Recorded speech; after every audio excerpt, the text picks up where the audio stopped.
Don't enter this month with a negative thought in Allah, that He won't forgive you, and that ana this and that, and I cannot have any chance. I don't stand a chance before Allah. Wallahi, before I arrived here, I sat with someone, where I was overseas, and I wanted to interview such a person on a certain matter. And I said to them, what's your thought of Allah Azza wa Jal? Wallahi, their word was to say, I believe Allah is going to throw me in hell. Why would you have this idea about Allah? And we had a discussion, a very long discussion. But why is there people that exist that think like this about Allah? Because what you think is what you get. فَأَنْتَ Ramadan, and always in your life have positive, good thought in Allah Azza wa Jal, that He will forgive you, that He will free your neck from the fire. Bi-idhnillah. The one who has good thought in Allah, Allah is more generous for Him to shock you on the Day of Judgment and give you other than what you thought in Him. That Allah Azza wa Jal does not play tricks with the servants. And you're thinking good all your life of Allah, and then you think you come on the Day of Judgment, and Allah Azza wa Jal will play a trick with you and throw you in your Jahannam.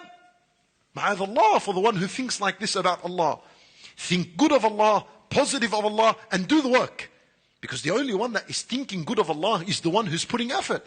You do put your effort, wa tawbah ilallah wal istighfar, then think good of Allah. Don't confuse that good thought in Allah and you're doing nothing. La, worry for yourself. Worry for yourself. Be careful. If you're going to do nothing and just rely on good thought, worry about yourself.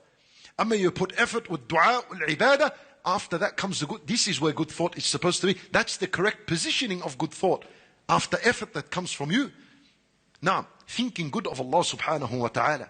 Allah Azza wa Jal is able. Now, why do you think negative of Allah?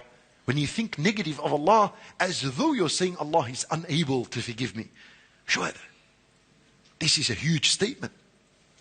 You ascribed inability to Allah Azza wa Jal.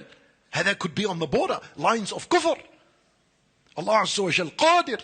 Look at the magicians of Fir'aun, practicing magic or shirk all their life. When they saw the truth in front of them, they fell into sujood. One sajda wiped away an entire history of shirk and sayyat. For what kind of forgiveness would Allah Azza wa Jal give a person who worshipped Him for 30 days and hoping for His mercy and forgiveness? On one sajda, everything was forgiven. 30 days. This is a big deal. So don't allow the shaitan to convince you otherwise. Now,